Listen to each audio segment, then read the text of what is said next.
हाँ जी बई सत श्री अकाल सारिਆਂ ਨੂੰ ਸਵਾਗਤ ਆ ਅੱਜ ਦੀ ਕਲਾਸ ਦੇ ਵਿੱਚ ਤੁਹਾਡਾ ਸਭ ਦਾ ਬਹੁਤ-ਬਹੁਤ ਤੇ ਅੱਜ ਆਪਣਾ ਸ਼ਡਿਊਲ ਦੇ ਅਕੋਰਡਿੰਗ ਹਿਸਟਰੀ ਦੀ ਕਲਾਸ ਆ ਠੀਕ ਆ ਤੇ ਆਪਣੀ ਜਿਹੜੀ ਆ 7ਵੀਂ ਕਲਾਸ ਦੀ ਐਨਸੀਈਆਰਟੀ ਚੱਲਦੀ ਪਈ ਹਿਸਟਰੀ ਜਿਹਦੇ ਵਿੱਚ ਆਪਾਂ 6 ਚੈਪਟਰ ਕਰ ਚੁੱਕੇ ਆ ਰਹਿ ਗਏ ਆਪਣੇ 4 ਚੈਪਟਰ ਇਹਨੂੰ ਹੀ ਆਪਾਂ ਜਲਦੀ ਤੋਂ ਜਲਦੀ ਜਿਹੜਾ ਵਾ ਫਿਨਿਸ਼ ਕਰਨਾ ਵਾ ठीक है क्योंकि करवाउण वाली मैं कल्ली हाँ तो सबजैक्ट अपने को ज़्यादा है ठीक है तो एक स्ट्रैस जहा भी मन के हो ही जाता वा कि कोई पता नहीं पेपर कदों आ जाना तो आप सिलेबस भी कंप्लीट करना सो इस तो पहला आप 6 चैप्टर इस बुक के कर चुके हैं ये बुक सन तो ये तो हुण तुसीं जवाक तो है नहीं तुहानूं सारिआं नूं पता ही है भी एनसीईआरटी जां तां हिंदी मीडियम च जां इंग्लिश च मेरे को हिंदी मीडियम दे विच एनसीईआरटी आ जिहड़ी कि मैं तुहानूं ट्रांसलेट करके बोर्ड ते करवानी आ ठीक है तो ये चीज़ आ हुण असीं जिहड़ा साडा अगला चैप्टर इस तो पहला असीं 6 चैप्टर जिहड़े आ कर चुके हैं ਤੇ ਸਾਡਾ 7ਵਾਂ ਚੈਪਟਰ ਹੈਗਾ ਵਾ ਜਨਜਾਤੀਆਂ ਖਾਨਾ ਬਦੋਸ਼ ਇਹਨਾਂ ਦੇ ਵਿੱਚੋਂ ਨਾ ਜਿਹੜੀਆਂ ਜਨਜਾਤੀਆਂ ਖਾਨਾ ਬਦੋਸ਼ ਆ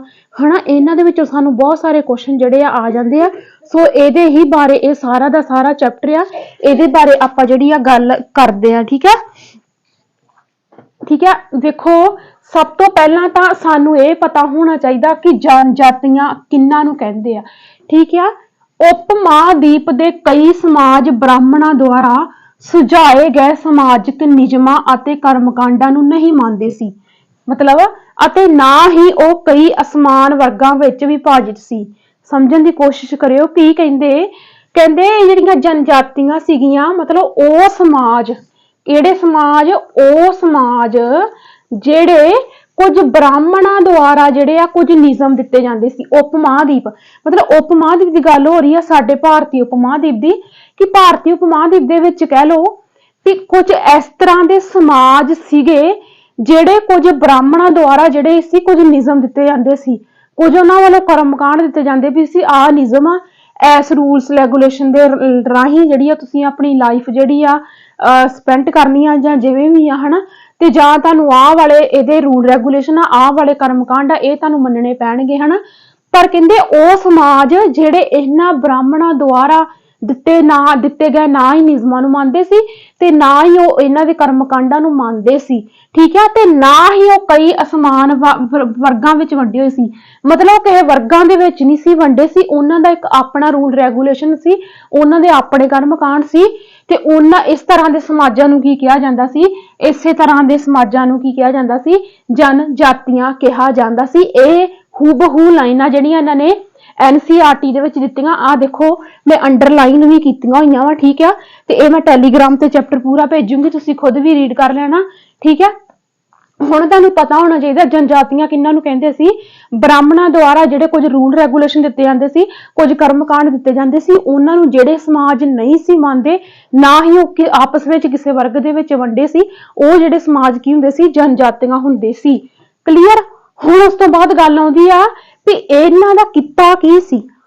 ਨਾ ਹੀ ਇਹ ਕਿਸੇ ਉਹਨਾਂ ਬ੍ਰਾਹਮਣਾਂ ਦੁਆਰਾ ਦਿੱਤੇ ਗਏ ਰੂਲ ਰੈਗੂਲੇਸ਼ਨ ਨੂੰ ਮੰਨਦੇ ਸੀ ਨਾ ਹੀ ਇਹ ਕੋਈ ਕਰਮਕਾਂਡਾਂ ਨੂੰ ਮੰਨਦੇ ਸੀ ਤੇ ਇਹ ਆਪਣਾ ਜੀਵਨ ਨਿਰਵਾਹ ਕਿਸ ਤਰ੍ਹਾਂ ਕਰਦੇ ਸੀ ਠੀਕ ਹੈ ਕਹਿੰਦੇ ਕੁਝ ਜਨਜਾਤੀਆਂ ਆਪਣਾ ਜੀਵਨ ਨਿਰਵਾਹ ਖੇਤੀ ਤੋਂ ਕਰਦੀਆਂ ਸੀ ਮਤਲਬ ਕੁਝ ਜਨਜਾਤੀਆਂ ਜਿਹੜੀਆਂ ਸੀਗੀਆਂ ਖੇਤੀ ਕਰਦੀਆਂ ਸੀ ਕੁਝ ਜਨਜਾਤੀਆਂ ਜਿਹੜੀਆਂ ਸੀ ਸ਼ਿਕਾਰੀ ਸੀ ਜਾਨਵਰਾਂ ਦਾ ਸ਼ਿਕਾਰ ਕਰਦੀਆਂ ਸੀਗੀਆਂ ਮਤਲਬ ਏਦਾਂ ਦੇ ਹੁੰਦੇ ਆ ਜਾਨਵਰਾਂ ਨੂੰ ਵੀ ਇਹ ਖਾ ਜਾਂਦੇ ਸੀ ਠੀਕ ਹੈ ਮਤਲਬ ਜੀਂਦੇ ਜਾਨਵਰਾਂ ਨੂੰ ਮਾਰ ਕੇ ਜਿਹੜਾ ਸੀ ਖਾ ਜਾਂਦੇ ਸੀ ਕੁਝ ਪਸ਼ੂ ਪਾਲਕ ਸੀ ਕੁਝ ਜਨਜਾਤੀਆਂ ਪਸ਼ੂ ਪਾਲਕ ਹੁੰਦੀਆਂ ਸੀ ਹਨਾ ਤੇ ਕੁਝ ਖੇਤੀ ਕਰਦੀਆਂ ਸੀ ਤੇ ਕੁਝ ਜਿਹੜੀਆਂ ਸੀਗੀਆਂ ਇਹਨਾਂ ਦੇ ਵਿੱਚੋਂ ਸ਼ਿਕਾਰੀ ਸੀਗੀਆਂ ਜਨਜਾਤੀਆਂ ਦੀ ਫੋਟੋ ਵੀ ਇਹਨਾਂ ਨੇ ਇੱਥੇ ਦਿੱਤੀ ਹੋਈ ਆ ਠੀਕ ਹੈ ਪੂਰੇ ਚੈਪਟਰ ਦੇ ਵਿੱਚ ਉਸ ਤੋਂ ਬਾਅਦ ਅਸੀਂ ਅਗਲੀ ਗੱਲ ਕਰਨੀ ਜਨਜਾਤੀਆਂ ਸਮਝ ਆ ਗਈ ਵੀ ਜਨਜਾਤੀਆਂ ਕੀ ਸੀ ਜਨਜਾਤੀਆਂ ਕਿਹਨਾਂ ਨੂੰ ਕਹਿੰਦੇ ਆ ਤੇ ਇਹਨਾਂ ਦਾ ਕਿੱਤਾ ਕੀ ਦੋਵੇਂ ਗੱਲਾਂ ਸਮਝ ਆ ਗਈ ਉਸ ਤੋਂ ਬਾਅਦ ਆਪਾਂ ਅੱਗੇ ਚੱਲਦੇ ਹਾਂ ਵੀ ਖਾਨਾ ਬਦੋਸ਼ ਜਿਹੜੇ ਆ ਉਹ ਕੀ ਹੁੰਦੇ ਆ ਠੀਕ ਆ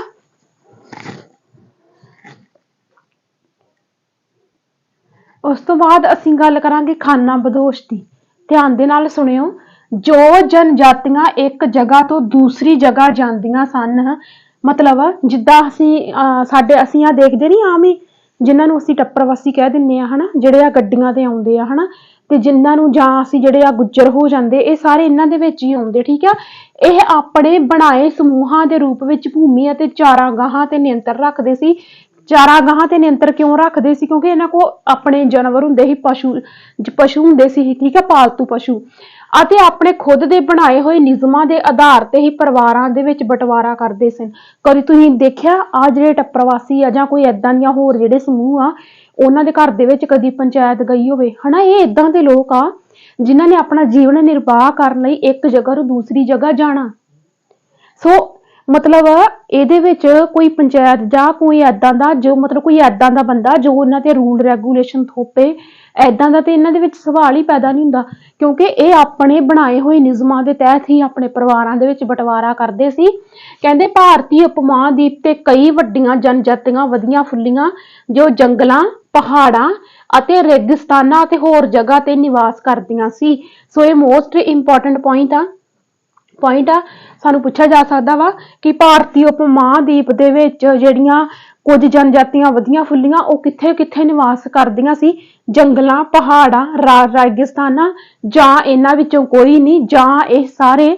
ਸੋ ਯਾਦ ਰੱਖਿਓ ਸਾਰੇ ਹੀ ਹੋਊਗਾ। ਜੰਗਲਾਂ ਵਿੱਚ ਵੀ ਨਿਵਾਸ ਕਰਦੀਆਂ ਸੀ, ਪਹਾੜਾਂ ਵਿੱਚ ਵੀ ਨਿਵਾਸ ਕਰਦੀਆਂ ਸੀ, ਤੇ ਰੇਗਿਸਤਾਨਾਂ ਵਿੱਚ ਵੀ ਨਿਵਾਸ ਕਰਦੀਆਂ ਸੀ।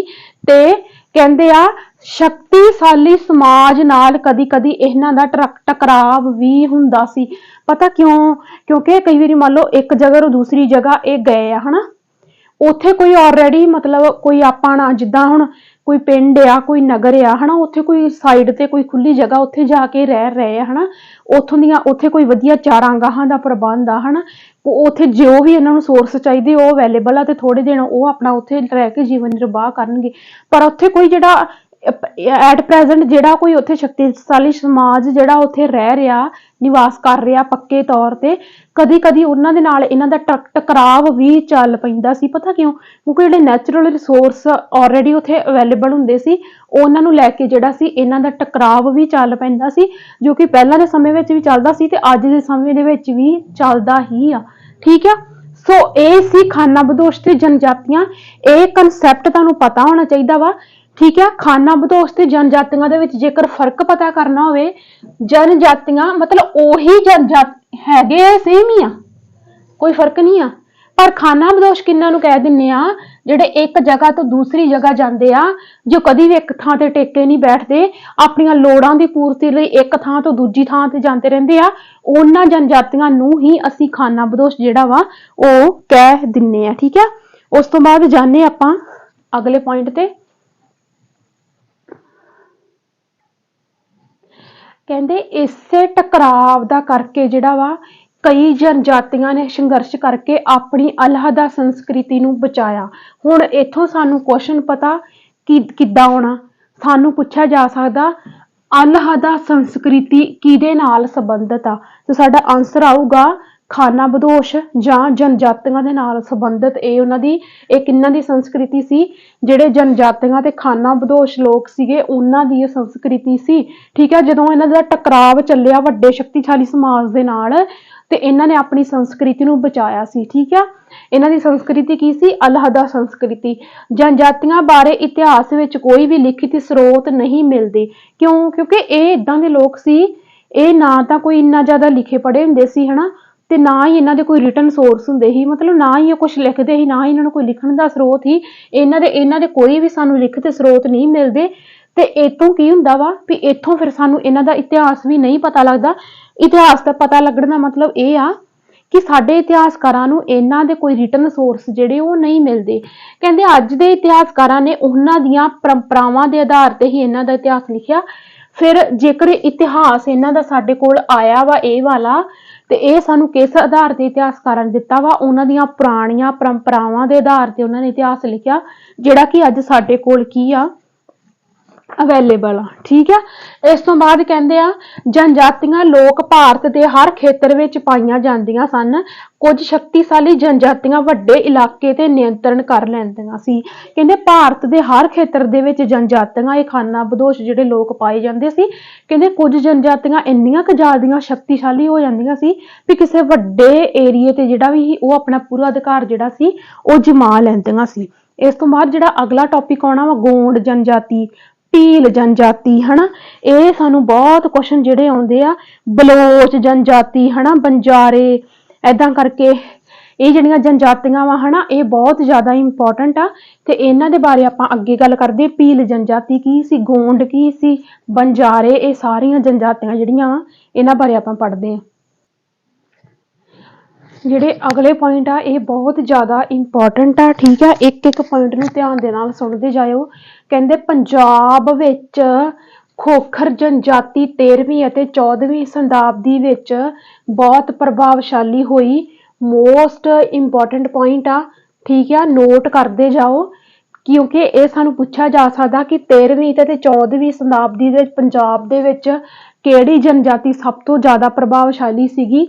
ਖੋਖਰ ਜਨਜਾਤੀ, ਠੀਕ ਹੈ। ਇਸ ਪੁਆਇੰਟ ਨੂੰ ਤੁਸੀਂ ਜ਼ਰੂਰ ਧਿਆਨ ਦੇ ਵਿੱਚ ਰੱਖਿਓ, ਠੀਕ ਆ। ਉਸ ਤੋਂ ਬਾਅਦ ਕਹਿੰਦੇ ਆ ਇਹਨਾਂ ਦੇ ਬਾਅਦ ਵਿੱਚ ਗੱਖਰ ਲੋਕ ਜ਼ਿਆਦਾ ਮਹੱਤਵਪੂਰਨ ਹੋ ਗਏ, ਠੀਕ ਹੈ। ਗੱਖਰ ਇੱਕ ਜਨਜਾਤੀ ਸੀ, ਕਹਿੰਦੇ ਪਹਿਲਾਂ ਖੋਖਰ ਸੀ, ਖੋਖਰ ਤੋਂ ਬਾਅਦ ਪੰਜਾਬ ਦੇ ਵਿੱਚ ਗੱਖਰ ਜਿਹੜੇ ਲੋਕ ਸੀ ਉਹ ਜ਼ਿਆਦਾ ਮਹੱਤਵਪੂਰਨ ਹੋ ਗਏ। ਜਿਹੜੇ ਇਹ ਗੱਖਰ ਲੋਕ ਸੀ ਇਹਨਾਂ ਦਾ ਮੁਖੀ ਸੀ ਕਮਾਲ ਖਾਨ ਗੱਖਰ, ਠੀਕ ਹੈ। ਇਹਨਾਂ ਦਾ ਇੱਕ ਮੁਖੀ ਸੀ ਜਿਹਦਾ ਨਾਮ ਕੀ ਸੀ, ਕਮਾਲ ਖਾਨ ਗੱਖਰ। ਕਹਿੰਦੇ ਇਸ ਨੂੰ ਅਕਬਰ ਨੇ ਆਪਣਾ ਮਨਸਬਦਾਰ ਬਣਾਇਆ ਸੀ। ਮੋਸਟ ਇੰਪੋਰਟੈਂਟ ਪੁਆਇੰਟ ਮੈਂ ਤੁਹਾਨੂੰ ਇਸੇ ਕਰਕੇ ਕਿਹਾ ਵੀ NCERT ਇਗਨੋਰ ਕੀਤੀ ਤੇ ਮਤਲਬ ਆਪਣੇ ਪੈਰ ਤੇ ਤੁਸੀਂ ਆਪ ਕੁਹਾੜੀ ਮਾਰੀ, ਠੀਕ ਆ। ਦੇਖੋ ਇਹ ਜਿਹੜੇ ਪੁਆਇੰਟ ਆ ਸਿਰਫ ਤੇ ਸਿਰਫ ਸਾਨੂੰ NCERT ਦੇ ਵਿੱਚੋਂ ਲੱਭਦੇ ਆ। ਇਹਨਾਂ ਜਿਹੜੀ ਗੱਖਰ ਲੋਕ ਸੀਗੇ ਇਹਨਾਂ ਦਾ ਜਿਹੜਾ ਮੁਖੀ ਸੀ ਕਮਾਲ ਖਾਨ ਗੱਖਰ, ਉਹਨੂੰ ਅਕਬਰ ਨੇ ਆਪਣਾ ਕੀ ਬਣਾਇਆ ਸੀ, ਮਨਸਬਦਾਰ ਬਣਾਇਆ ਸੀ, ਠੀਕ ਆ। ਉਸ ਤੋਂ ਬਾਅਦ ਆਪਾਂ ਗੱਲ ਕਰਾਂਗੇ ਵੀ ਉੱਤਰ ਪੱਛਮੀ ਜਿਹੜਾ ਹਿੱਸਾ ਵਾ ਭਾਰਤ ਦਾ ਉੱਥੇ ਕਿਹੜੀ ਜਨਜਾਤੀ ਸੀ। ਕਹਿੰਦੇ ਉੱਤਰ ਪੱਛਮੀ ਇਲਾਕੇ ਵੱਲ ਵਿਸ਼ਾਲ ਸ਼ਕਤੀਸ਼ਾਲੀ ਜਨਜਾਤੀ ਸੀ ਬਲੋਚ। ਏਰੀਆ ਵਾਈਜ਼ ਸਾਨੂੰ ਜਾਤੀਆਂ ਪੁੱਛੀਆਂ ਜਾਂਦੀਆਂ ਹੁੰਦੀਆਂ ਵਾ। ਜੇਕਰ ਸਾਨੂੰ ਉੱਤਰ ਪੱਛਮੀ ਹਿੱਸੇ ਵਿੱਚ ਪੁੱਛੀ ਗਈ ਸ਼ਕਤੀਸ਼ਾਲੀ ਕੋਈ ਜਨਜਾਤੀ ਉਹ ਆਊਗੀ ਬਲੋਚ। ਤੇ ਬਲੋਚ ਉਹ ਲੋਕ ਜਿਹੜੇ ਕਈ ਕੁੱਲਾਂ ਵਿੱਚ ਵੰਡੇ ਜਾਂਦੇ ਸੀ। ਹੁਣ ਸਾਨੂੰ ਨਾ ਮੈਨੂੰ ਇਹ ਵੀ ਨਾਲ ਪਤਾ ਹੁੰਦਾ ਵੀ ਇਹਦੇ ਚੋਂ ਸਾਨੂੰ ਕੁਐਸਚਨ ਕਿੱਦਾਂ ਬਣਨੇ, ਪਤਾ ਇਹਦੇ ਵਿੱਚੋਂ ਕੁਐਸਚਨ ਕਿੱਦਾਂ ਆਊਗਾ, ਪੁੱਛਿਆ ਜਾਊਗਾ ਕਿ ਡੈਸ਼ ਜਨਜਾਤੀ ਵਿਸ਼ਾਲ ਸ਼ਕਤੀਸ਼ਾਲੀ ਜਨਜਾਤੀ ਸੀ। ਇਹ ਲੋਕ ਕਈ ਕੁੱਲਾਂ ਵਿੱਚ ਵੰਡੇ ਹੋਏ ਸੀ। ਉੱਥੇ ਸਾਨੂੰ ਜਨਜਾਤੀਆਂ ਦਿੱਤੀਆਂ ਹੋਣਗੀਆਂ, ਉੱਥੇ ਅਸੀਂ ਆਨਸਰ ਕੀ ਲਾ ਕੇ ਆਵਾਂਗੇ, ਬਲੋਚ। ਜਿਹੜੀ ਬਲੋਚ ਜਨਜਾਤੀ ਸੀ ਇਹ ਉੱਤਰੀ ਪੱਛਮੀ ਇਲਾਕੇ ਵੱਲ ਫੈਲੀ ਸੀ, ਬਹੁਤ ਹੀ ਸ਼ਕਤੀਸ਼ਾਲੀ ਸੀ ਤੇ ਇਹੋ ਹੀ ਲੋਕ ਜਿਹੜੇ ਕੀ ਸੀਗੇ ਕਈ ਜਿਹੜੇ ਸੀਗੇ ਕੁੱਲਾਂ ਦੇ ਵਿੱਚ ਵੰਡੇ ਹੋਏ ਸੀ। ਉਸ ਤੋਂ ਬਾਅਦ ਅਸੀਂ ਗੱਲ ਕਰਾਂਗੇ ਕਿ ਪੱਛਮੀ ਹਿਮਾਲਿਆ ਵਾਲੀ ਸਾਈਡ ਤੇ ਕਿਹੜੀ ਜਨਜਾਤੀ ਸੀ। ਕਹਿੰਦੇ ਪੱਛਮੀ ਹਿਮਾਲਿਆ ਵੱਲ ਗੱਡੀ ਜਾਂ ਗੱਡਰੀਆ ਜਨਜਾਤੀ ਸੀ। ਜਨਜਾਤੀ ਦਾ ਨਾਮ ਆ। ਜੇਕਰ ਤੁਹਾਨੂੰ ਪੱਛਮੀ ਹਿਮਾਲਿਆ ਵਾਲੀ ਸਾਈਡ ਤੇ ਪੁੱਛਿਆ ਜਾਵੇ ਗੱਡੀ ਜਾਂ ਗੱਡਰੀਆ ਨਾਮ ਦੀ ਜਿਹੜੀ ਜਨਜਾਤੀ ਸੀ। ਜੇਕਰ ਸਾਨੂੰ ਉੱਤਰ ਪੂਰਬੀ ਹਿੱਸੇ ਵਾਲੀ ਸਾਈਡ ਦੀ ਕੋਈ ਜਾਤੀ ਪੁੱਛੀ ਜਾਵੇ ਨਾਗਾ ਤੇ ਅਹੋਮ ਜਿਹੜੀਆਂ ਜਨਜਾਤੀਆਂ ਸੀਗੀਆਂ ਇਹ ਉੱਤਰੀ ਪੂਰਬੀ ਹਿੱਸੇ ਵਿੱਚ ਸੀਗੀਆਂ। ਜੇਕਰ ਪੱਛਮੀ ਹਿਮਾਲਿਆ ਦੀਆਂ ਪੁੱਛੀਆਂ ਜਾਣ ਗੱਡੀ ਤੇ ਗੱਡਰੀਆ ਜਨਜਾਤੀ ਸੀਗੀ। ਉੱਤਰੀ ਪੱਛਮੀ ਹਿੱਸੇ ਵਿੱਚ ਬਲੋਚ ਤੇ ਪੰਜਾਬ ਦੇ ਵਿੱਚ ਸਭ ਤੋਂ ਫੇਮਸ ਸ਼ਕਤੀਸ਼ਾਲੀ 13ਵੀਂ 14ਵੀਂ ਸ਼ਤਾਬਦੀ ਦੇ ਵਿੱਚ ਖੋਖਰ ਸੀਗੀ।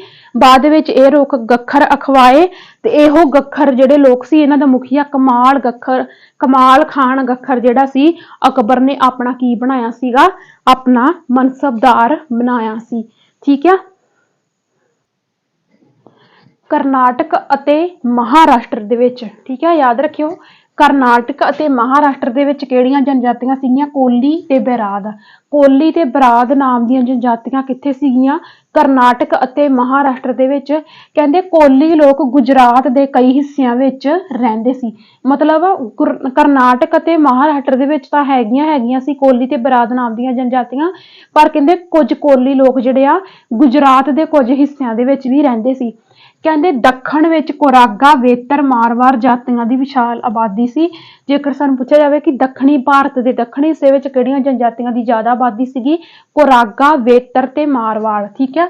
ਨਾਮ ਜ਼ਰੂਰ ਥੋੜੇ ਟਿਪੀਕਲ ਜਿਹਾ ਪਰ ਤੁਹਾਨੂੰ ਯਾਦ ਰੱਖਣੇ ਪੈਣੇ ਆ। ਕੋਰਾਗਾ ਵੇਤਰ ਤੇ ਮਾਰਵਾੜ ਜਿਹੜੀਆਂ ਜਾਤੀਆਂ ਸੀਗੀਆਂ ਇਹ ਦੱਖਣ ਦੇ ਵਿੱਚ ਸੀਗੀਆਂ, ਠੀਕ ਹੈ। ਉਸ ਤੋਂ ਬਾਅਦ ਮੋਸਟ ਇੰਪੋਰਟੈਂਟ ਆ ਭੀਲ ਜਨਜਾਤੀ, ਕਿਉਂਕਿ ਭੀਲ ਜਨਜਾਤੀ ਇੰਨੀ ਕੁ ਜ਼ਿਆਦਾ ਇਹਨਾਂ ਨੇ ਆਪਣੀ ਡਿਵੈਲਪਮੈਂਟ ਕੀਤੀ ਸੀ। ਅੱਗੇ ਜਾ ਕੇ ਹੌਲੀ ਹੌਲੀ ਇਹ ਜਿਹੜੀ ਜਨਜਾਤੀ ਸੀਗੀ ਹੌਲੀ ਹੌਲੀ ਇਹ ਜ਼ਿਮੀਂਦਾਰਾਂ ਦਾ ਰੂਪ ਧਾਰਨ ਕਰ ਗਏ, ਕਿਉਂਕਿ ਇਹਨਾਂ ਤੋਂ ਖੇਤੀ ਲਈ ਕਾਫੀ ਜ਼ਮੀਨ ਸੀ ਤੇ ਹੌਲੀ ਹੌਲੀ ਇਹ ਜ਼ਿਮੀਂਦਾਰ ਬਣ ਗਏ। ਇਹ ਜਿਹੜੀ ਭੀਲ ਜਨਜਾਤੀ ਦੇ ਲੋਕ ਸੀਗੇ ਪੱਛਮੀ ਮੱਧ ਭਾਰਤ ਦੇ ਵਿੱਚ ਫੈਲੇ ਸੀ। ਕਿੱਥੇ ਫੈਲੇ ਸੀ? ਪੱਛਮੀ ਮੱਧ ਭਾਰਤ ਦੇ ਵਿੱਚ ਫੈਲੇ ਸੀ। ਪ੍ਰੈਜ਼ੈਂਟ ਜੇਕਰ ਅਸੀਂ ਹੁਣ ਦੀ ਗੱਲ ਕਰੀਏ, ਛੱਤੀਸਗੜ੍ਹ, ਮੱਧ ਪ੍ਰਦੇਸ਼, ਮਹਾਰਾਸ਼ਟਰ ਅਤੇ ਆਂਧਰਾ ਪ੍ਰਦੇਸ਼ ਦੇ ਵਿੱਚ ਗੋਂਡ ਲੋਕ ਵੱਡੀ ਗਿਣਤੀ ਦੇ ਵਿੱਚ ਰਹਿ ਰਹੇ ਹਨ ਅੱਜ ਵੀ। ਛੱਤੀਸਗੜ੍ਹ, ਮੱਧ ਪ੍ਰਦੇਸ਼, ਮਹਾਰਾਸ਼ਟਰ ਤੇ ਆਂਧਰਾ ਪ੍ਰਦੇਸ਼ ਦੇ ਵਿੱਚ ਗੋਂਡ ਜਨਜਾਤੀ ਦੇ ਜਿਹੜੇ ਲੋਕ ਆ ਉਹ ਅੱਜ ਵੀ ਰਹਿ ਰਹੇ ਆ ਤੇ ਬਹੁਤ ਹੀ ਵੱਡੀ ਗਿਣਤੀ ਦੇ ਵਿੱਚ ਇਹ ਰਹਿ ਰਹੇ ਆ। ਇਸ ਤੋਂ ਬਾਅਦ ਆਪਾਂ ਗੱਲ ਕਰਾਂਗੇ ਖਾਨਾ ਬਦੋਸ਼ ਜਨਜਾਤੀਆਂ ਦੀ। ਠੀਕ ਆ। ਉਸ ਤੋਂ ਬਾਅਦ ਮੱਧ ਏਸ਼ੀਆ ਦੇ ਵਪਾਰੀ ਮੇਵਾ ਇਕੱਠਾ ਕਰਕੇ ਊਠਾਂ ਉੱਪਰ ਲੱਦ ਕੇ ਭਾਰਤ ਲਿਆਉਂਦੇ ਸੀ। ਠੀਕ ਹੈ। ਮੱਧ ਏਸ਼ੀਆ ਦੇ ਜਿਹੜੇ ਵਪਾਰੀ, ਮੇਵਾ ਹੁੰਦਾ ਨਾ ਮਨੱਕਾ ਜਿਹਨੂੰ ਅਸੀਂ ਕਹਿ ਦਿੰਦੇ ਆ, ਡਰਾਈ ਫਰੂਟ ਹੁੰਦਾ ਜਿਹੜਾ, ਠੀਕ ਹੈ, ਉਹ ਮੱਧ ਏਸ਼ੀਆ ਦੇ ਵਪਾਰੀ ਜਿਹੜੇ ਸੀ ਕਿ ਮੇਵਾ ਜਿਹੜਾ ਸੀ ਉਹ ਇਕੱਠਾ ਕਰਕੇ ਉਹਨੂੰ ਊਠਾਂ ਦੇ ਉੱਪਰ ਲੱਦ ਕੇ ਕਿੱਥੇ ਲਿਆਉਂਦੇ ਸੀ? ਭਾਰਤ ਲਿਆਉਂਦੇ ਸੀ। ਤੇ ਜਿਹੜੇ ਬੰਜਾਰੇ ਲੋਕ ਸੀ, ਇੱਕ ਜਨਜਾਤੀ ਦਾ ਨਾਮ ਆ, ਖਾਨਾ ਬਦੋਸ਼ ਲੋਕ ਸੀ ਇਹ। ਠੀਕ ਆ। ਬੰਜਾਰੇ, ਖਾਨਾ ਬਦੋਸ਼ ਜਾਂ ਹੋਰ ਵਪਾਰੀ ਇਹਨਾਂ ਨੂੰ ਸਥਾਨਕ ਬਾਜ਼ਾਰਾਂ ਤੱਕ ਪਹੁੰਚਾਉਂਦੇ ਸੀ। ਮਤਲਬ ਅੱਗੋਂ ਸਥਾਨਕ ਬਾਜ਼ਾਰਾਂ ਤੱਕ ਕੌਣ ਪਹੁੰਚਾਉਂਦੇ ਸੀ? ਬੰਜਾਰੇ। ਇਹ ਵਪਾਰੀ ਜਨਜਾਤੀ ਸੀ। ਠੀਕ ਆ। ਬੰਜਾਰੇ, ਖਾਨਾ ਬਦੋਸ਼ ਜਿਹੜੇ ਸੀ ਇੱਕ ਵਪਾਰੀ ਲੋਕ ਸੀ। ਠੀਕ ਆ। ਆਹ ਦੇਖ ਲਓ ਅੱਗੇ ਆ ਗਿਆ, ਬਾਜ਼ਾਰ ਲੋਕ ਸਭ ਤੋਂ ਮਹੱਤਵਪੂਰਨ ਵਪਾਰੀ ਖਾਨਾ ਬਦੋਸ਼ ਸੀ। ਠੀਕ ਆ। ਮੋਸਟ ਇੰਪੋਰਟੈਂਟ ਲਾਈਨ ਆ, ਜੇਕਰ ਸਾਨੂੰ ਬੰਜਾਰਿਆਂ ਦੇ ਬਾਰੇ ਪੁੱਛਿਆ ਜਾਵੇ ਤਾਂ ਇਹ ਵਪਾਰੀ ਖਾਨਾ ਬਦੋਸ਼ ਸੀਗੇ। ਅਲਾਉਦੀਨ ਖਿਲਜੀ ਨੇ ਬੰਜਾਰੇ ਲੋਕਾਂ ਦਾ ਇਸਤੇਮਾਲ ਬਾਜ਼ਾਰਾਂ ਤੱਕ ਅਨਾਜ ਦੀ ਢੁਆਈ ਲਈ ਕੀਤਾ। ਵੇਖੋ ਕਿੰਨੇ ਇੰਪੋਰਟੈਂਟ ਫੈਕਟ ਸਾਨੂੰ ਇੱਥੋਂ ਮਿਲ ਰਹੇ ਆ। ਵੇਖੋ ਜਦੋਂ ਅਸੀਂ ਆਪਣੇ ਗੱਖਰ ਲੋਕਾਂ ਦੀ ਗੱਲ ਕਰਦੇ ਹਾਂ ਤੇ ਗੱਖਰ ਲੋਕਾਂ ਦਾ ਜਿਹੜਾ ਮੁਖੀਆ ਸੀਗਾ ਕਮਾਲ ਗੱਖਰ ਖਾਨ, ਉਹਨੂੰ ਅਕਬਰ ਨੇ ਆਪਣਾ ਮਨਸਬਦਾਰ ਬਣਾਇਆ। ਪਰ ਇੱਥੇ ਜਦੋਂ ਆਪਾਂ ਅੱਗੇ ਚੱਲ ਕੇ ਜਦੋਂ ਆਪਾਂ ਬੰਜਾਰੇ ਵਪਾਰੀ ਲੋਕਾਂ ਦੀ ਗੱਲ ਕਰਦੇ ਹਾਂ ਤਾਂ ਅਲਾਉਦੀਨ ਖਿਲਜੀ ਨੇ ਇਹਨਾਂ ਲੋਕਾਂ ਦਾ ਇਸਤੇਮਾਲ ਬਾਜ਼ਾਰ ਤੱਕ ਢੋਆ ਢੁਆਈ ਲਈ ਕੀਤਾ ਸੀ ਅਨਾਜ ਦੇ ਵਾਸਤੇ। ਠੀਕ ਆ। ਫਿਰ ਜਹਾਂਗੀਰ ਇਹਨਾਂ ਦੇ ਬਾਰੇ ਲਿਖਦਾ ਵਾ, ਬੰਜਾਰੇ ਲੋਕ ਆਪਣੇ ਬਲਦਾਂ ਤੇ ਅਨਾਜ ਸ਼ਹਿਰਾਂ ਤੱਕ ਵੇਚਦੇ ਸੀ। ਇਹ ਜਹਾਂਗੀਰ ਲਿਖਦਾ, ਜਹਾਂਗੀਰ ਆਪਣੀ ਕਿਸੇ ਲਿਖਤ ਦੇ ਵਿੱਚ ਲਿਖਦਾ ਵਾ। ਬੁੱਕ ਦੇ ਵਿੱਚ ਵੀ ਇਹਨਾਂ ਨੇ ਲਿਖਤ ਦਾ ਨਾਮ ਨਹੀਂ ਦੱਸਿਆ, ਜੋ ਕਿ ਇੰਪੋਰਟੈਂਟ ਨਹੀਂ ਆ। ਬਸ ਤੁਸੀਂ ਇੰਨਾ ਯਾਦ ਰੱਖਣਾ ਵਾ ਕਿ ਇਹ ਜਿਹੜੀ ਸਟੇਟਮੈਂਟ ਹੋ ਸਕਦਾ ਤੁਹਾਨੂੰ ਸਿੱਧੀ ਸਿੱਧੀ ਵੀ ਪੁੱਛ ਲਈ ਜਾਵੇ ਵੀ ਜਿਹੜਾ ਜਹਾਂਗੀਰ ਆ ਉਹ ਇਹਨਾਂ ਲੋਕਾਂ ਦੇ ਬਾਰੇ ਕੀ ਲਿਖਦਾ ਵਾ। ਕਹਿੰਦਾ ਇਹ ਬਲਦਾਂ ਤੇ ਜਿਹੜਾ ਸੀ ਅਨਾਜ ਜਿਹੜਾ ਸੀ ਸ਼ਹਿਰਾਂ ਤੱਕ ਜਾ ਕੇ ਵੇਚਦੇ ਸੀ। ਕਹਿੰਦਾ ਸੈਨਾ, ਜਦੋਂ ਕੋਈ ਯੁੱਧ ਹੁੰਦਾ ਸੀ, ਸੈਨਾ ਜਿਹੜੀ ਸੈਨਾ ਹੁੰਦੀ ਸੀ, ਸੈਨਿਕਾਂ ਵਾਸਤੇ ਵੀ ਇਹ ਜਿਹੜਾ ਸੀ ਕੋਈ ਖਾਣ ਪੀਣ ਦਾ ਸਮਾਨ, ਕੋਈ ਅਨਾਜ ਏਦਾਂ ਦੀ ਕੋਈ ਢੋਆ ਢੁਆਈ ਕਰਦੇ ਸੀ। ਕਹਿੰਦੇ 1 ਲੱਖ ਬੈਲ, ਇਹਨਾਂ ਦੇ 1 ਲੱਖ ਬੈਲ ਵੱਡੀ ਵਿਸ਼ਾਲ ਸੈਨਾ ਲਈ ਅਨਾਜ ਦੀ ਢੋਆ ਢੁਆਈ ਕਰਦੇ ਸੀ। ਇਹ ਕਿਹਨੇ ਕਿਹਾ? ਇਹ ਜਹਾਂਗੀਰ ਨੇ ਕਿਹਾ। ਠੀਕ ਆ। ਇਸ ਤੋਂ ਬਾਅਦ ਨਾ ਇਹਨਾਂ ਨੇ ਨਾ ਇੱਕ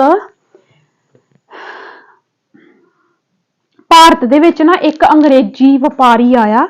ਠੀਕ ਆ। ਤੇ ਉਹਨੇ पीटर मंडी ने बाजारों का वर्णन किया। मतलब अंग्रेज व्यापारी सी जिहदा नाम की सी पीटर मंडी।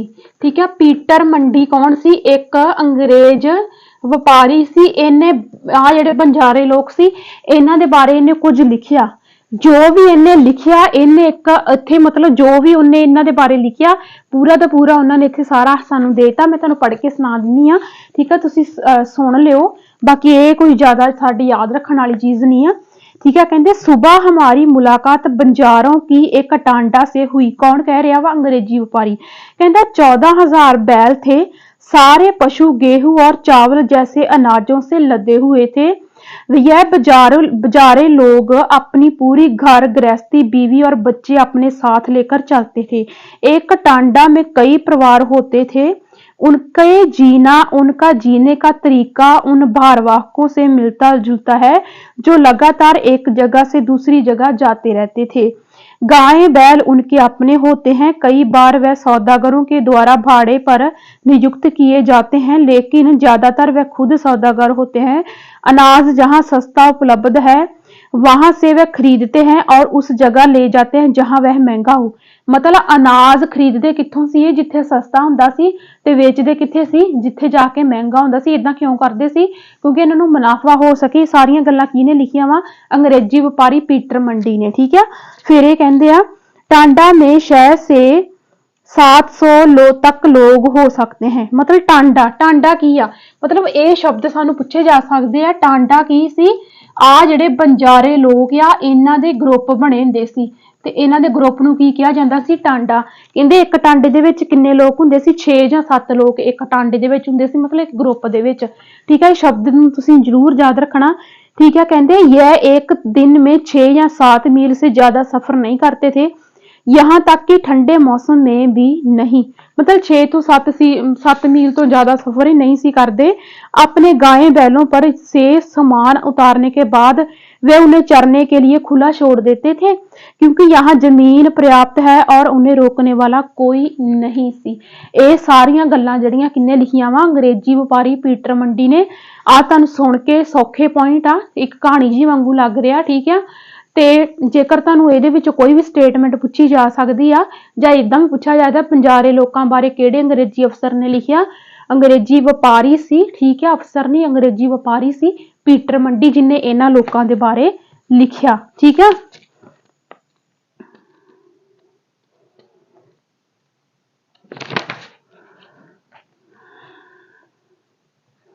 ਉਸ ਤੋਂ ਬਾਅਦ ਕੁਝ ਇੰਪੋਰਟੈਂਟ नहीं है, मैं तुहानू ठीक है पढ़ के सुना दिनी आ। कहते कई पशुचारी जनजातियां मवेशी और घोड़ों जैसे जानवरों को पालने पोसने और संपन्न लोगों के साथ उन्हें बेचने का काम करती थी। छोटे मोटे फेरी वालों की विभिन्न जातियां थी, एक गांव से दूसरे गांव भ्रमण करती थी। यह लोग रस्सी सरकंडे की चीजें, फूस की चटाई और मोटे बोरे जैसे माल बनाते थे और बेचते थे। कभी कभी विशुक लोग भी घूमत सौदागरों का काम करते थे। नर्तकों, गायकों और अन्य तमाम शबीनों को भी जातियां थी जो विभिन्न नगरों और गांवों में कमाई के लिए अपनी कला का प्रदर्शन करती सी। मतलब इन्हां दे विच कला दे गुण सी भी हैगे सी। कहंदे कुछ जाति ਜਿਹੜੇ ਪਸ਼ੂ ਪਾਲਕ ਸੀ ਹਨਾ, ਜਾਂ ਕਈਆਂ ਦੇ ਕੋਲ ਜਾਨਵਰ ਸੀ, ਕੋਈ ਖੇਤੀ ਕਰਦੇ ਸੀ, ਪਰ ਕਹਿੰਦੇ ਇਹਨਾਂ ਦੇ ਨਾਲ ਜਿਹੜੇ ਉਹਨਾਂ ਨੇ ਕੋਈ ਆਪਣੇ ਛੋਟੇ ਦਸਤਾਕਾਰੀ ਕੰਮ ਜਿਹੜੇ ਸੀ ਖੋਲੇ ਹੋਏ ਸੀ।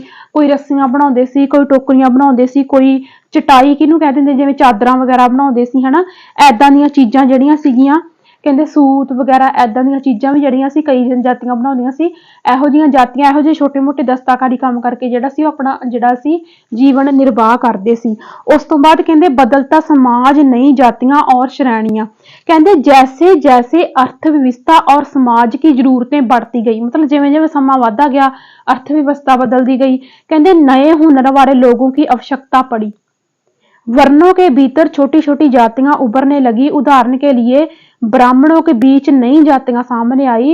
दूसरी ओर कई जनजातियां और सामूहिक समूहों को जात विभाजित समाज में शामिल कर लिया गया और उन्हें जातियां का दर्जा दे दिया गया। विशेषज्ञता प्राप्त शिल्पियों, सुनार, लोहार, मतलब ਕੰਮ ਦੇ ਆਧਾਰ ਤੇ ਜਨਜਾਤੀਆਂ, ਇਹ ਸਾਨੂੰ ਕੀ ਕਹਿਣ ਦੀ ਕੋਸ਼ਿਸ਼ ਕਰ ਰਹੇ ਆ ਵੀ ਕੰਮ ਦੇ ਆਧਾਰ ਤੇ ਜਿਵੇਂ ਜਿਵੇਂ ਕਈਆਂ ਚੀਜ਼ਾਂ ਦੀ ਲੋੜ ਪਈ ਉਵੇਂ ਉਵੇਂ ਜਨਜਾਤੀਆਂ ਵਿਕਸਿਤ ਹੁੰਦੀਆਂ ਗਈਆਂ ਹਨਾ। ਜਿਹੜੇ ਲੋਹੇ ਦਾ ਕੰਮ ਕਰਦੇ ਸੀ ਉਹਨਾਂ ਨੂੰ ਲੋਹਾਰ ਕਹਿਣ ਲੱਗ ਗਏ, ਉਹ ਵੀ ਇੱਕ ਜਨਜਾਤੀ ਬਣ ਗਈ। ਜਿਹੜੇ ਲੱਕੜ ਦਾ ਕੰਮ ਕਰਦੇ ਸੀ ਉਹਨਾਂ ਨੂੰ ਤਰਖਾਨ ਕਹਿਣ ਲੱਗ ਗਏ।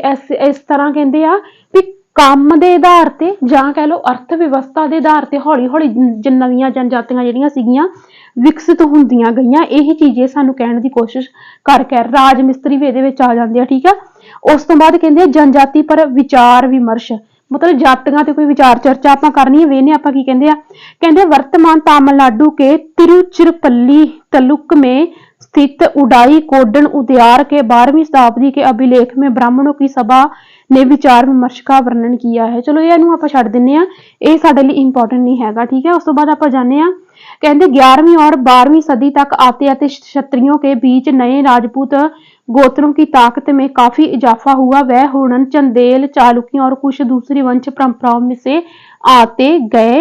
इनमें से कुछ पहले जनजातियां में आते थे और बाद में कई राजपूत मान लिए गए। धीरे धीरे उन्होंने पुराने शासकों की जगह ले ली। विशेषत कुछ कृषि वाले क्षेत्र में यहाँ कई तरह के प्रवर्तन हो रहे थे और शासकों ने शक्तिशाली राज्यों को निर्माण में अपनी संपदा का इस्तेमाल किया। ये वैसे साडे लिए इंपॉर्टेंट नहीं हैगा। हाँ, अगे आप जाने गौड़ जनजाति, अपन ਜਿਹੜੀਆਂ जनजातियां रह गई गौंड ते अहोम। अहोम जाति बारे आप पढ़ लेने, गौंड ते अहोम, बस ये 2 टॉपिक साडे रह गए। मतलब मेरी कोशिश ये भी आप ਇਹਦੇ ਵਿੱਚੋਂ इंपॉर्टेंट फैक्ट ਜਿਹੜੇ ਆ ਉਹ ਚੱਕ ਲੈਣੇ ਆ। ਸਭ ਤੋਂ ਪਹਿਲਾਂ ਆਪਾਂ ਪੜ੍ਹਦੇ ਹਾਂ ਵੀ ਜਿਹੜੀ ਗੋਂਡ ਜਨਜਾਤੀ ਸੀ, ਗੋਂਡ ਲੋਕ ਗੋਂਡਵਾਨਾ ਵਿਸ਼ਾਲ ਪ੍ਰਦੇਸ਼ ਵਿੱਚ ਰਹਿੰਦੀ ਸੀ। ਕਿੱਥੇ ਰਹਿੰਦੀ ਸੀ? ਗੋਂਡਵਾਨਾ ਦੇ ਵਿਸ਼ਾਲ ਪ੍ਰਦੇਸ਼, ਮਤਲਬ ਗੋਂਡਵਾਨਾ ਦਾ ਜਿਹੜਾ ਕੋਈ ਜੰਗਲੀ ਖੇਤਰ ਸੀ ਉੱਥੇ ਇਹ ਰਹਿੰਦੇ ਸੀ। ਕਿਹੜੇ? ਜਿਹੜੇ ਗੋਂਡ ਲੋਕ ਸੀ, ਠੀਕ ਹੈ, ਜੰਗਲੀ ਖੇਤਰ ਦੇ ਵਿੱਚ, ਠੀਕ ਹੈ। ਕਹਿੰਦੇ ਛੋਟੇ ਛੋਟੇ ਕੁੱਲਾਂ ਵਿੱਚ ਵੰਡੇ ਸੀ, ਠੀਕ ਹੈ। ਜਿਹੜੀ ਗੋਂਡ ਜਨਜਾਤੀ ਸੀ ਇਹ ਛੋਟੇ ਛੋਟੇ ਕੁੱਲਾਂ ਦੇ ਵਿੱਚ ਵੰਡੀ ਸੀ। ਕਹਿੰਦੇ ਹਰੇਕ ਕੁੱਲ ਦਾ ਆਪਣਾ ਰਾਜਾ ਹੁੰਦਾ ਸੀ। ਅਕਬਰਨਾਮਾ ਵਿੱਚ 70,000 ਗੋਂਡ ਰਾਜਾਂ ਦਾ ਵਰਣਨ ਹੈ। ਮੋਸਟ ਇੰਪੋਰਟੈਂਟ ਪੁਆਇੰਟ ਜਿਹੜਾ ਅਕਬਰਨਾਮਾ ਅਸੀਂ ਪੜ੍ਹਦੇ ਆ ਨਾ, ਅਕਬਰ ਦੀ ਜਿਹੜੀ ਹਨਾ ਉਹਦੇ ਵਿੱਚ ਅਕਬਰ ਦੀ ਜਿਹੜੀ ਅਕਬਰਨਾਮਾ ਵਾ ਉਹਦੇ ਵਿੱਚ 70,000 ਗੋਂਡ ਰਾਜਾਂ ਦਾ ਵਰਣਨ ਕੀਤਾ ਗਿਆ ਵਾ। ਕਹਿੰਦੇ ਗੋਂਡ 84 ਪਿੰਡਾਂ ਦੀ ਇਕਾਈ ਹੁੰਦੀ ਸੀ, ਠੀਕ ਆ। ਮੋਸਟ ਇੰਪੋਰਟੈਂਟ ਪੁਆਇੰਟ ਆ, ਠੀਕ ਆ। ਗੋਂਡ ਜਿਹੜੇ ਸੀ ਉਹ 84 ਪਿੰਡਾਂ ਦੀ ਇਕਾਈ ਹੁੰਦੀ ਸੀ, ਜਿਸ ਨੂੰ ਅੱਗੇ ਜਾ ਕੇ ਕੀ ਕਹਿੰਦੇ ਸੀ? 84 ਹੀ ਕਹਿਣ ਲੱਗ ਪਏ, ਠੀਕ ਹੈ। ਇਹੋ ਹੀ ਪੁਆਇੰਟ ਤੁਸੀਂ ਗੋਂਡ ਜਨਜਾਤੀ ਬਾਰੇ ਯਾਦ ਰੱਖਣੇ ਆ। ਅਹੋਮ ਜਨਜਾਤੀ ਤੇ ਆ ਜਾਓ। ਅਹੋਮ ਲੋਕ ਮੌਜੂਦਾ ਮਿਆਂਮਾਰ ਵਿੱਚ 13ਵੀਂ ਸ਼ਤਾਬਦੀ ਵਿੱਚ ਬ੍ਰਹਮਪੁੱਤਰ ਘਾਟੀ ਤੇ ਵਸੇ। 13ਵੀਂ ਸ਼ਤਾਬਦੀ ਦੇ ਵਿੱਚ ਕਿੱਥੇ? ਮਿਆਂਮਾਰ ਦੇ ਵਿੱਚ, ਠੀਕ ਆ। 16ਵੀਂ ਸਦੀ ਵਿੱਚ ਚੂਟੀਆ ਅਤੇ ਕੋਚ ਹੱਜਾਂ, ਜਗ੍ਹਾ ਦਾ ਨਾਮ ਆ ਚੂਟੀਆਂ ਅਤੇ ਕੋਚ ਹੱਜਾਂ ਨੂੰ ਆਪਣੇ ਰਾਜ ਵਿੱਚ ਮਿਲਾ ਲਿਆ। ਕਿਹਨਾਂ ਨੇ? ਅਹੋਮ ਲੋਕਾਂ ਨੇ। ਅਹੋਮ ਲੋਕ ਇਹ ਇੰਨੀ ਕੁ ਘੈਂਟ ਜਨਜਾਤੀ ਸੀਗੀ ਨਾ ਵੀ ਇਹਨਾਂ ਨੇ ਮਤਲਬ ਪਹਿਲਾਂ ਤੇ ਮਤਲਬ ਇੱਕ ਤਾਂ ਇਹਨਾਂ ਦੀ ਗਿਣਤੀ ਬਾਹਲੀ ਜ਼ਿਆਦਾ ਸੀ ਹਨਾ, ਤੇ ਇੱਕ ਕੀ ਸੀਗੀ ਵੀ ਇਹ ਜਿਹੜੇ ਅਹੋਮ ਲੋਕ ਸੀ ਇਹਨਾਂ ਨੇ ਕਈ ਰਾਜਾਂ ਨੂੰ ਆਪਣੇ ਰਾਜ ਵਿੱਚ ਮਿਲਾ ਲਿਆ। ਹੌਲੀ ਹੌਲੀ ਇਹਨਾਂ ਨੇ ਆਪਣਾ ਇੱਕ ਵੱਖਰਾ ਸਾਮਰਾਜ ਸਥਾਪਿਤ ਕਰ ਲਿਆ। ਦੇਖੋ ਆਵੇ, ਕਹਿੰਦੇ ਅਹੋਮਾਂ ਨੇ ਵੱਡਾ ਰਾਜ ਸਥਾਪਿਤ ਕਰ ਲਿਆ ਹੌਲੀ ਹੌਲੀ, ਮਤਲਬ ਕਈ ਰਾਜਾਂ ਨੂੰ ਇਹ ਆਪਣੇ ਰਾਜ ਵਿੱਚ ਮਿਲਾਉਂਦੇ ਗਏ ਤੇ ਇਹਨਾਂ ਨੇ ਇੱਕ ਆਪਣਾ ਵੱਖਰਾ ਜਿਹੜਾ ਰਾਜ ਸਥਾਪਿਤ ਕਰ ਲਿਆ। ਇਹਨਾਂ ਨੇ ਬਰੂਦ ਅਤੇ ਤੋਪਾਂ ਵਾਲੇ ਹਥਿਆਰਾਂ ਦਾ ਵੀ ਨਿਰਮਾਣ ਕੀਤਾ, ਠੀਕ ਹੈ। ਮੈਂ ਇਹਨਾਂ ਦੇ ਬਾਰੇ ਤੁਹਾਨੂੰ ਥੋੜਾ ਜਿਹਾ ਪੜ੍ਹ ਕੇ ਸੁਣਾਉਣੀ ਆ। ਮੈਂ ਚੈਪਟਰ ਟੈਲੀਗ੍ਰਾਮ ਤੇ ਭੇਜੂੰਗੀ, ਤੁਸੀਂ ਖੁਦ ਵੀ ਰੀਡ ਕਰ ਲੈਣਾ। ਕਹਿੰਦੇ 1662 में मीर जुमला के नेतृत्व में मुगलों ने अहोम पर राज पर हमला किया। ਕਹਿੰਦੇ ਇਹਨਾਂ ਅਹੋਮਾਂ ਤੇ ਮੁਗਲਾਂ ਨੇ ਹਮਲਾ ਕੀਤਾ ਸੀ 1662 ਦੇ ਵਿੱਚ। ਮੀਰ ਜੁਮਲਾ ਨਾਮ ਦੇ ਮੁਗਲ ਨੇ ਕਹਿੰਦੇ ਇਹਨਾਂ ਦੀ ਜਿਹੜੀ ਸੀ ਇਹਨਾਂ ਦੀ हार हो गई सी, ठीक है। कहते मुगलों का प्रत्यक्ष नियंत्रण ज्यादा समय तक बना नहीं रह सका। कहते अहोम राज बेगार पर निर्भर था। राज्य के लिए जिन लोगों से जबरन काम लिया जाता था वे पाइक कहलाते थे। मोस्ट इंपॉर्टेंट पॉइंट, ਉਹ ਲੋਕ ਜਿਨ੍ਹਾਂ ਤੋਂ ਰਾਜੇ ਜ਼ਬਰਦਸਤੀ ਕੰਮ ਲੈਂਦੇ ਸੀ ਉਹਨਾਂ ਨੂੰ ਕੀ ਕਹਿੰਦੇ ਸੀ? ਪਾइक ਕਹਿੰਦੇ ਸੀ। अहोम राज में एक जनगणना की गई थी। प्रत्येक गांव को अपनी बारी आने पर निश्चित संख्या में पाइक भेजने होते थे। मतलब ਜਦੋਂ ਕਿਸੇ ਪਿੰਡ ਦੀ ਵਾਰੀ ਆਉਂਦੀ ਸੀ ਉਹਨਾਂ ਨੂੰ ਪਾइक ਭੇਜਣੇ ਹੁੰਦੇ ਸੀ। ਪਾइक ਕੀ ਹੁੰਦੇ ਸੀ? ਮਤਲਬ ਜਿਨ੍ਹਾਂ ਤੋਂ ਜ਼ਬਰਦਸਤੀ ਕੰਮ ਲਿਆ ਜਾਵੇ, ਜਿਹੜੇ ਪਿੰਡ ਵਾਰੀਆਂ ਬੰਦੀਆਂ ਹੁੰਦੀਆਂ ਸੀ, ਜਿਹੜੇ ਪਿੰਡ ਦੀ ਜਦੋਂ ਵਾਰੀ ਆਉਂਦੀ ਸੀ ਉਹਨਾਂ ਨੂੰ ਪਾइक ਭੇਜਣੇ ਪੈਂਦੇ ਸੀ, ठीक है। इसके लिए जनगणना के बाद संगणवादी वाले इलाकों से कम आबादी वाले इलाकों में लोगों की स्थानांतरित किया गया। इस प्रकार अहोम कुल टूट गया। 17वीं शताब्दी का पूर्वार्ध पर होते होते प्रशासन खासा केंद्रित हो चुका था। लगभग सभी वयस्क पुरुष युद्ध के दौरान सेना में अपनी सेवाएं प्रदान करते थे। दूसरे समय में वे बांध, सिंचाई व्यवस्था इत्यादि के निर्माण या अन्य सार्वजनिक कार्यों में जुटे रहते थे। अहोम लोग चावल की खेती के नए तरीके में अमल में आए। मतलब अहोम लोग ਉਹ ਲੋਕ ਸੀ ਜਿਨ੍ਹਾਂ ਨੇ ਚਾਵਲ ਦੀ ਜਿਹੜੀ ਸੀ ਨਵੇਂ ਤਰੀਕੇ ਦੇ ਨਾਲ ਖੇਤੀ ਜਿਹੜੀ ਸ਼ੁਰੂ ਕੀਤੀ। ਕਹਿੰਦੇ ਅਹੋਮ ਸਮਾਜ ਕੁੱਲੋਂ में विभाजित था। मैं ਤੁਹਾਨੂੰ ਆਲਰੇਡੀ ਦੱਸ ਚੁੱਕੀ ਜਿन्हें खेल कहा जाता था, ठीक है। मोस्ट इंपॉर्टेंट पॉइंट, ਇਹ ਜਿਹੜੇ ਅਹੋਮ ਲੋਕ ਸੀ ਜਿਹੜੇ ਇਹ ਕੁੱਲਾਂ ਦੇ ਵਿੱਚ ਅੱਗੋਂ ਵੰਡੇ ਹੁੰਦੇ ਸੀ ਉਹਨਾਂ ਕੁੱਲਾਂ ਨੂੰ ਕੀ ਕਿਹਾ ਜਾਂਦਾ ਸੀ? ਉਹਨਾਂ ਕੁੱਲਾਂ ਨੂੰ ਖੇਲ ਕਿਹਾ ਜਾਂਦਾ ਸੀ, ठीक है। ਇਹ ਪੁਆਇੰਟ ਤੁਸੀਂ ਜ਼ਰੂਰ ਯਾਦ ਰੱਖਿਓ, ठीक है। फिर ये कहते हैं वहां दस्ताकारों की बहुत कम जातियां थी, इसलिए अहोम क्षेत्र में दस्ताकार निकटवर्ती क्षेत्र से आए थे। एक खेल के नियंत्रण में प्राय कई गांव होते थे। किसान को अपने गांव समुदाय के द्वारा जमीन दी जाती थी। अपने ग्राम समुदाय के द्वारा जमीन दी जाती थी। समुदाय की सहमति के बगैर राजा तक इसे वापस नहीं ले सकता था, ठीक है। मतलब की हुंदा सी कि ਜਿਹੜੇ किसान ਸੀ ਉਹਨਾਂ ਨੂੰ ਜਿਹੜਾ ਸੀਗਾ ਪਿੰਡ ਦੀ ਸਮੁਦਾਇ ਵੱਲੋਂ ਜਿਹੜੀ ਸੀ ਜ਼ਮੀਨ ਦਿੱਤੀ ਜਾਂਦੀ ਸੀ ਤੇ ਹੁੰਦਾ ਕੀ ਸੀ ਕਿ ਜਿਹੜਾ ਕੋਈ ਰਾਜਾ ਸੀ ਉਹ ਉਹਨਾਂ ਲੋਕਾਂ ਕੋਲੋਂ ਉਹ ਜਿਹੜੀ ਜ਼ਮੀਨ ਸੀ वापस नहीं सी ले सकता। शुरुआत में अहोम लोग अपनी जनजाति देवताओं की उपासना करते थे, लेकिन 17वीं शताब्दी के पूर्वार्ध में ब्राह्मणों के प्रभाव में बढ़ोतरी हुई। मंदिरों और ब्राह्मणों को राजा के द्वारा भूमि अनुदान में दी गई। सिंब सिंह 1714-44 के काल में हिंदू धर्म वहां सा प्रधान धर्म बन गया, लेकिन अहोम राजाओं ने हिंदू धर्म को अपनाने के बाद अपनी परंपरागत आस्थाओं को पूरी तरह से नहीं छोड़ा था। मतलब कहते हौली हौली धर्मां दा बोलबाला हो गया, हिंदू धर्म ज्यादा विकसित होया। कहते भावें कि अहोम अहोम लोग जिहड़े सीगे उन्हां ने इन्ना हिंदू धर्म नूं मन्निया, पर उन्होंने ਜਿਹੜੀਆਂ ਉਹਨਾਂ ਦੀਆਂ ਜਿਹੜੀਆਂ ਉਹਨਾਂ ਦੀਆਂ ਕੋਈ ਪੁਰਾਣੀਆਂ ਪਰੰਪਰਾਵਾਂ ਸੀ, ਕੋਈ ਉਹਨਾਂ ਦੀ ਆਪਣੀ ਪਸ਼ਟਭੂਮੀ ਸੀ, ਉਹਨਾਂ ਨੂੰ ਉਹਨਾਂ ਨੇ ਪੂਰੀ ਤਰ੍ਹਾਂ नहीं सी छड्या। अहोम समाज एक अत्यंत परिष्कृत समाज था। कवियों और विद्वानों को अनुदान में जमीन दी जाती थी, नाट्य कर्म पर प्रोत्साहन दिया जाता था, संस्कृत की महत्वपूर्ण कृतियों का स्थानीय भाषा में अनुवाद किया गया। बुरंजी नामक ऐतिहासिक कृतियों को पहले अहोम भाषा में और फिर असमिया में लिखा गया था। मोस्ट इंपॉर्टेंट पॉइंट कहते बुरंजी नामक कोई इतिहासिक कलाकृति आ, बुरंजी ਇਹਨੂੰ ਸਭ ਤੋਂ ਪਹਿਲਾਂ ਅਹੋਮੀਆਂ ਦੇ ਭਾਸ਼ਾ ਵਿੱਚ ਹੀ ਲਿਖਿਆ ਗਿਆ ਸੀ ਤੇ ਬਾਅਦ ਵਿੱਚ ਅਸਮੀਆਂ ਦੇ ਵਿੱਚ ਲਿਖਿਆ ਗਿਆ ਸੀ। ਇਸ ਪੁਆਇੰਟ ਨੂੰ ਨੋਟ ਕਰ ਲਿਓ ਤੁਸੀਂ ਬਸ, ਠੀਕ ਹੈ। ਇਹਦੇ ਬਾਰੇ ਹੋਰ ਕੁਝ ਵੀ ਨਹੀਂ ਆ। ਇਹਦੇ ਨਾਲ ਹੀ ਸਾਡਾ ਜਿਹੜਾ ਚੈਪਟਰ ਆ ਉਹ ਕੰਪਲੀਟ ਹੁੰਦਾ ਵਾ ਤੇ ਇਹ ਸਾਰਾ ਦਾ ਸਾਰਾ ਚੈਪਟਰ ਮੈਂ ਤੁਹਾਨੂੰ ਟੈਲੀਗ੍ਰਾਮ ਤੇ ਵੀ ਭੇਜੂੰਗੀ, ਠੀਕ ਹੈ। ਤੁਸੀਂ ਸਿਰਫ ਇਹਦੇ ਤੇ ਡਿਪੈਂਡ ਨਹੀਂ ਰਹਿਣਾ। ਇਹ ਤਾਂ ਮੈਂ ਤੁਹਾਨੂੰ ਪੰਜਾਬੀ ਵਿੱਚ ਸਾਰਾ ਦਾ ਸਾਰਾ ਚੈਪਟਰ ਸਮਝਾਤਾ, ਪਰ ਮੇਰੀ ਕੋਸ਼ਿਸ਼ ਇਹ ਹੁੰਦੀ ਆ ਕਿ ਤੁਸੀਂ ਬੁੱਕ ਤੋਂ ਵੀ ਚੈਪਟਰ ਖੁਦ ਰੀਡ ਜ਼ਰੂਰ ਕਰਨਾ। ਮੈਂ ਟੈਲੀਗ੍ਰਾਮ ਤੇ ਭੇਜੂੰਗੀ। ਜਿਹੜੇ ਵੀ ਇਸ ਵੀਡੀਓ ਤੇ ਆਏ ਆ ਮੇਰਾ ਟੈਲੀਗ੍ਰਾਮ ਜ਼ਰੂਰ ਤੁਸੀਂ ਜੁਆਇਨ ਕਰ ਲੈਣਾ। ਡਿਸਕ੍ਰਿਪਸ਼ਨ ਦੇ ਵਿੱਚ ਜਿਹੜਾ ਵਾ ਲਿੰਕ ਪਿਆ ਹੁੰਦਾ ਟੈਲੀਗ੍ਰਾਮ ਤੇ, ਉੱਥੇ ਜਾ ਕੇ ਤੁਸੀਂ ਸਿੱਧਾ ਟੈਲੀਗ੍ਰਾਮ ਤੇ ਜੁਆਇਨ ਹੋ ਜਾਓਗੇ ਤੇ ਹਰੇਕ ਜੋ ਵੀ ਮੈਂ ਕਰਵਾਉਣੀ ਕਲਾਸ ਉਹਦੀ PDF ਜ਼ਰੂਰ ਭੇਜੀ ਜਾਂਦੀ ਹੁੰਦੀ ਆ, ਠੀਕ ਆ। ਤੇ ਤੁਸੀਂ ਚੈਪਟਰ ਜਿਹੜਾ ਵਾ ਖੁਦ ਵੀ ਜ਼ਰੂਰ ਰੀਡ ਕਰਨਾ ਵਾ ਤੇ ਕਮੈਂਟ ਕਰਕੇ ਦੱਸਿਓ ਤੁਹਾਨੂੰ ਕਲਾਸ ਕਿਵੇਂ ਲੱਗੀ ਅੱਜ ਵਾਲੀ ਹਿਸਟਰੀ ਦੀ। ਮਿਲਦੇ ਆਪਾਂ ਅਗਲੀ ਕਲਾਸ ਦੇ ਵਿੱਚ ਤੇ ਅਗਲੀ ਕਲਾਸ ਦੇ ਵਿੱਚ ਆਪਾਂ ਕਰਾਂਗੇ 8ਵਾਂ ਚੈਪਟਰ। ਇੱਕ ਵਾਰੀ ਆਪਾਂ ਦੇਖ ਲੈਂਦੇ ਆ ਵੀ ਸਾਡਾ 8ਵਾਂ ਚੈਪਟਰ ਜਿਹੜਾ ਵਾ ਉਹ ਕਿਹੜਾ ਵਾ। 8ਵਾਂ ਚੈਪਟਰ ਸਾਡਾ ਹੈਗਾ ਵਾ ਈਸ਼ਵਰ ਸੇ ਅਨੁਰਾਗ, ਠੀਕ ਆ। ਇਹ ਚੈਪਟਰ ਹੈ, ਇਹਨੂੰ ਵੀ ਆਪਾਂ ਪੂਰਾ ਦਾ ਪੂਰਾ ਪੰਜਾਬੀ ਵਿੱਚ ਟਰਾਂਸਲੇਟ ਕਰਕੇ ਸਮਝਾਂਗੇ। ਸੋ ਮਿਲਦੇ ਆਪਾਂ ਅਗਲੀ ਵੀਡੀਓ ਦੇ ਵਿੱਚ। ਸਤਿ ਸ਼੍ਰੀ ਅਕਾਲ ਸਾਰਿਆਂ ਨੂੰ।